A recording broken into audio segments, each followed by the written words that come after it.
No edges, just smooth.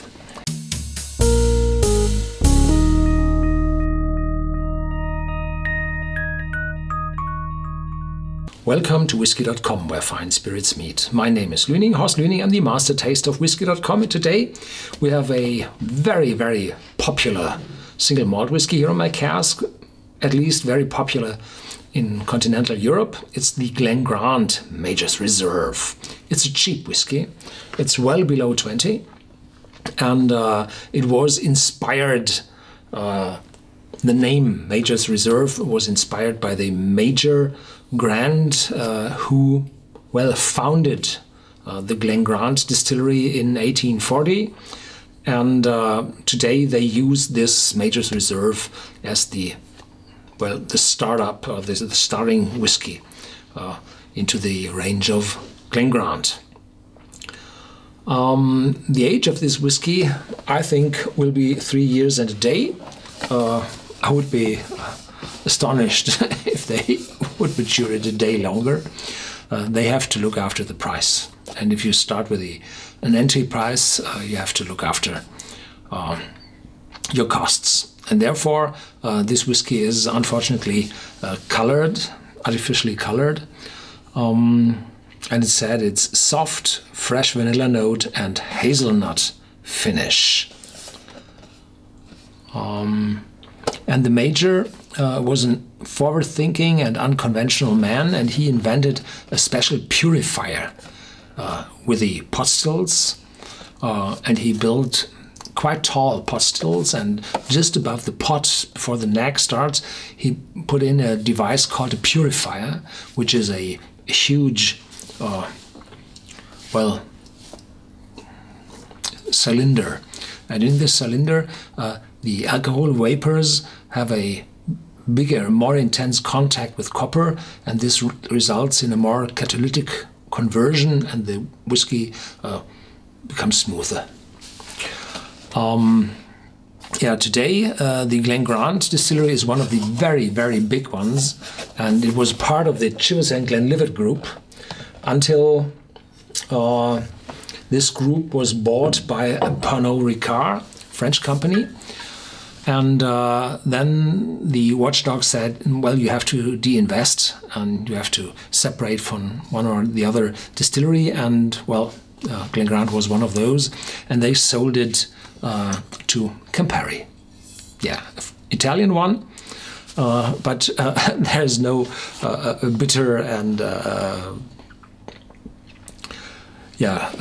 reddening color in it. Well, it's artificially colored, but I think it's spirit caramel. It's the only color allowed. Yeah, and here they say it on the back label. James Grant, the Major, was only 25 when he inherited the Glen Distillery in Rothes Bayside. Okay. This superb single malt offers a fresh and vanilla palate with a slightly dry and hazelnut finish.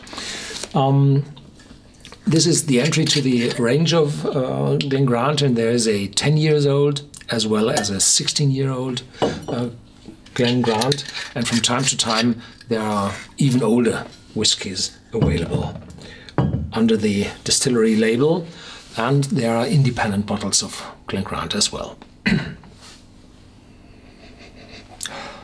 Light,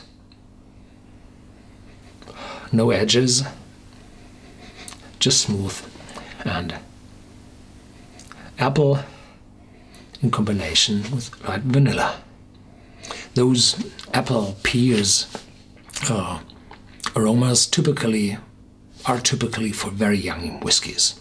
With the ages, with the years of maturation, then those very light aromas convert into darker, more intense fruit.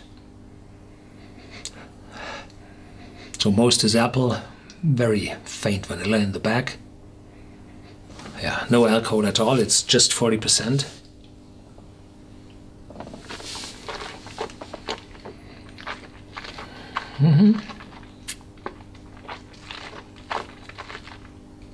A little sweet, and this hazelnut finish. Yeah, quite spicy hazelnut. I'm not the one who likes hazelnuts a lot. No, I'm a little bit of allergic, and it's not that the hazelnuts do me any harm, but I do not feel well with them. And here there is no nut proteins in. It's just the aroma which remembers on hazelnuts. But in the complete production there hadn't been any hazelnuts in. These aromas typically come from the casks. Yeah, it's a single malt and no edges, no flaws, but lacking age, of course. But for the price, well, in Central Europe it's around 17 euros in the moment. In 2016, in summer 2016, and you're doing nothing wrong if you buy such a bottle. It's easily drinkable, and it's not complicated. So even a novice, if you hand it over to a novice, they will not be disappointed. Yeah. Thank you for watching. Stay tuned, there's more to come, and feel free to share this video with your friends and add well, this bottle into your personal whiskey database you're able to have on our Whisky.com website.